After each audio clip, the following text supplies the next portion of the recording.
प्यारे दोस्तों, जन्नत की सरदार हजरत बीबी फातिमा रजी अल्लाह ताला अन्हा को रोजा रखने में कितनी मुश्किलात का सामना करना पड़ा, यह सुनकर आपकी भी आंखों में आंसू आ जाएंगे। लिहाजा वीडियो को आखिर तक जरूर देखें। प्यारे दोस्तों, मदीना में रमजान की खुशियां फैल रही थीं। चारों ओर सहरी की तैयारियां हो रही थीं, लेकिन हजरत बीबी फातिमा रजी अल्लाह ताला अन्हा का घर शांत और निश्चल था।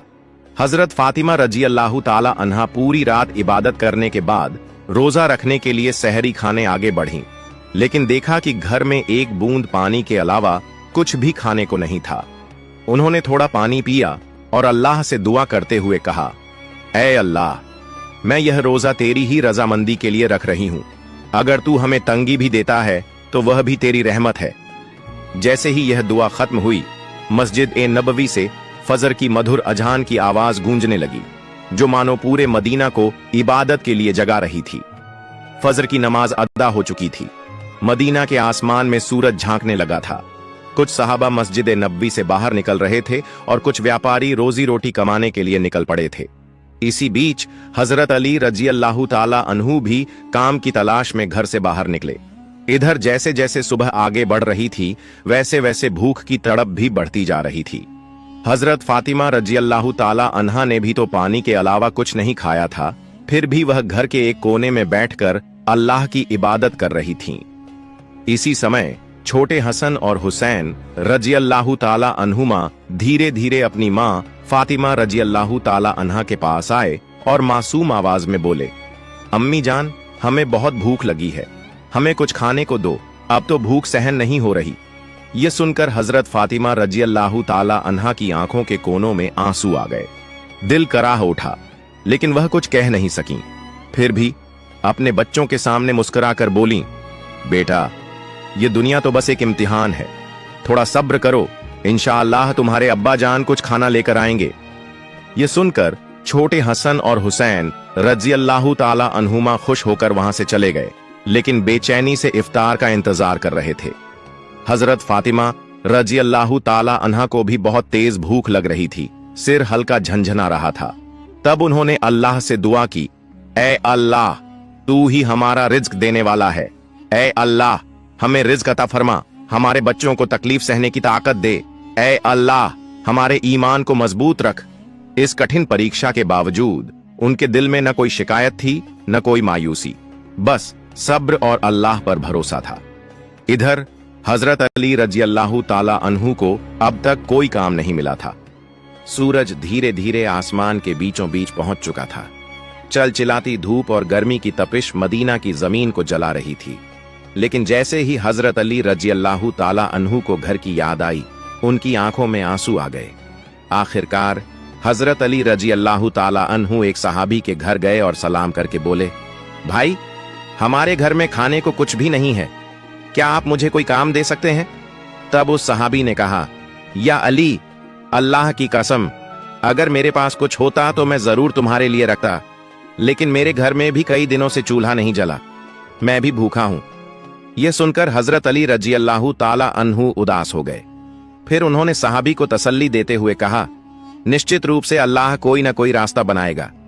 इसके बाद वह फिर से काम की तलाश में निकल पड़े।